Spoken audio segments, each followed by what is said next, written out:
Just a couple of hours ago, we had the UFC 317 press conference with Topuria, Charles, Pantoja, Cara France, Moicano, and Beneil Dariush, and of course, Brandon Royval and Joshua Van.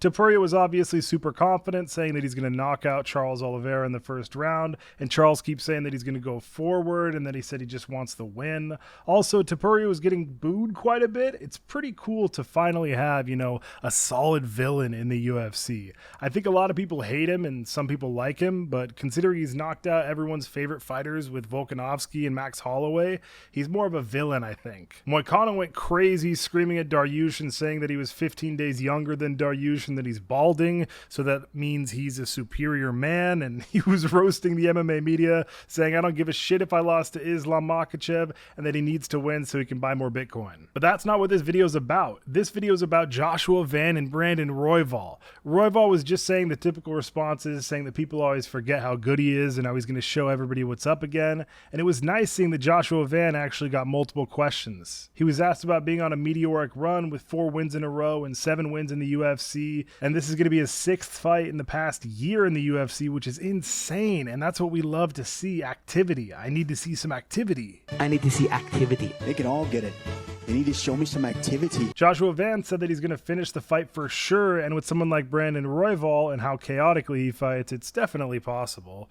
We know Joshua has dynamite in his hands, and Royval's a crazy fighter too, so no doubt that one's going to be fireworks. Josh Van and Brandon Royval being the featured fight, or the co-main event of a pay-per-view on International Fight Week, is huge, especially when the next fight, the co-main event, Pantoja vs. Cara France, is for the belt, which made me think, and obviously I think it made a lot of other people think, does the winner of Van versus Royval get the next title shot? Somebody actually asked Dana, is Royval versus Joshua Van next for the title? And Royval backed up the guy who asked the question and said, yeah, Dana. Dana laughs and says, I guess I got to say yes to that question. Then yes. So there we go. Brandon Royval versus Joshua Van, confirmed by Dana White. We're holding him to this one. Not like how he said it was confirmed that Tom Aspinall was going to fight John Jones 100%. We're holding Dana to this one. Joshua Van versus Brandon Royval. Whoever wins that is getting the next title shot. Dana confirmed it. Hold it to him. Royval said that's what the fuck they're talking about, and he wants to get a bonus with Van, and Van said, yeah, let's do it then. It's been a pretty crazy rise that Joshua Van's on right now. 4 fights in a row, 7-1 in the UFC. Like I said earlier,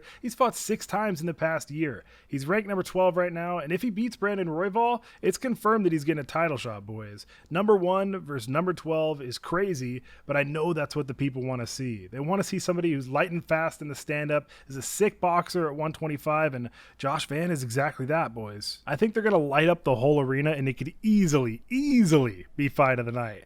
Both Royval and Joshua Van, obviously we know this, have super exciting styles, especially Van, so I'm not surprised that Dana confirmed the winner is going to get the title shot against Pantoja, or I guess Cara France. Either way, Joshua Van versus Pantoja would be sick. Hopefully Van has been working on his defensive grappling by then, but Van versus Cara would be a sick fight too. If Kai loses and if Van loses, which hopefully he doesn't, I could see that fight being absolute fireworks, Cara France versus Joshua Van. But dude, I'm all in on Joshua Van. Even if he loses against Royval, he's been one of the most entertaining fighters to watch in the UFC over the last year, and he's only 23. Royval said it's going to be an exciting fight, that they're going to meet in the middle, and the winner of the title, whether it's Cara France or Pantoja, is going to have to come see him. The last question of the press conference was asked to Joshua Van, where somebody said, at UFC Noche, nobody asked you a question at the press conference. Now we're here at International Fight Week, UFC 317, and the whole crowd is cheering for you. Did you envision this happening in your career so quickly?